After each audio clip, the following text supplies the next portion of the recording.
na Congo tongaka te eloko te salisa compagnie bakani basa elo bakani zo ba maneti no nyosa mwindu sala conteneur ba maneti tinda kitoke tiko na maison ya ba aveugle po yo héritage otiki na ba congolais sa maneti ale kotika maneti apamba te bakisa na bakani po ba aveugle boza na besoin kan héritage otiki na ba congolais sa bali net Gims. Il y a musique qui était. Fallait avoir mon reconnaissance mais partout dans le monde. C'est un artiste congolais. Ayem barana lingala. Beaucoup on dit maintenant que Kingala c'est la plus belle langue du monde. Oh yoko vendre ça fallait monde entier. Ba complexe français. Beaucoup on dit maintenant que un jour lingala c'est la plus belle langue. Il y a monde entier. Et comme m'a fallu partout dans le monde.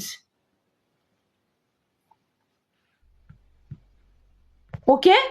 Bilo bozana complexe français bisoté biso yana biso uti bandal makelele muzikana yana biso yemba loraya kosekana nungana mona nzela mino na yo na kingozo mi bien veste munene kufela biso ka yana biso abeta chemise lokwa ya lengos biso tozela ka yana biso na abongisa biso na vie pe azui abongisi biso asekisi ba congolais amemi drapeau musika to poli na match mais na musique to pola te poto na Messi moko Ballon d'or na ballon d'or à ratakate.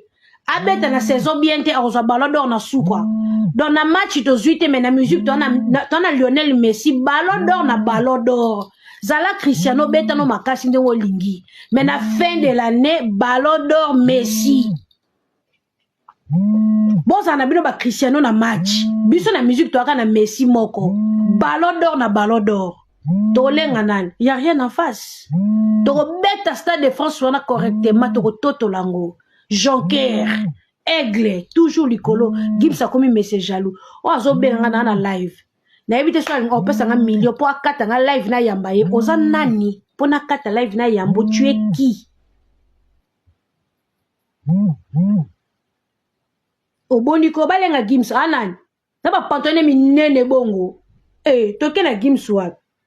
Je continue ma route. Toke n'est pas été. Aze l'autre côté, Gims aze l'autre côté. Avion et on a tout le monde à rangoté. Aze l'autre côté devant biso. Tout le monde était, y a rien à biso. Tout le monde a fallu. Tout le monde a Gims c'était. Aze l'autre côté. Aze n'est pas le plus riche c'était. Aze l'autre côté. Fallait en a l'art, Gims en a l'art. Tout le monde a Gims c'était pas fallait l'ongla so complexe na vie. A tonga pala mouné na Kishasa. Gims a tonga ata ouesete na yolo. Tabi yolo yangwane comme mabulu te Gims. Keno bon sata ba prince yolo ti. Sala ba centre na yolo ti. Ba chege ba fanda kati. Yombongo na so Maroc, dans Maroc. Na musique de lingo hérité musique na biso comme leader na biso. Ko bongi so bong sa Maroc. Na musique olingo oyoko bima leader na Kinshasa to cho numéro 1. Mais c'est comme la tanga ba don OK passe na Maroc, te biso fali apesa ka don na Kinshasa. Alesa mama biso fufu. Apesi do ba via ba le fufu. To keno wapi Gims.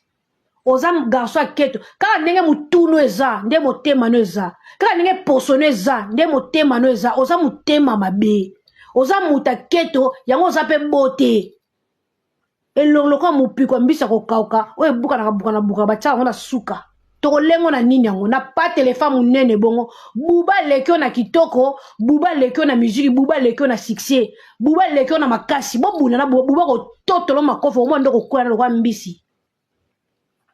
Oza kitoko te, oza jaloux.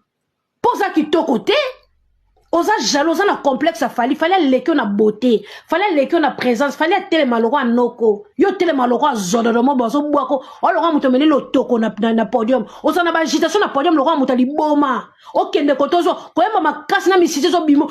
Ogangela ka nini? Ogangela ka banani? Misiki za ko ganga te? Oh.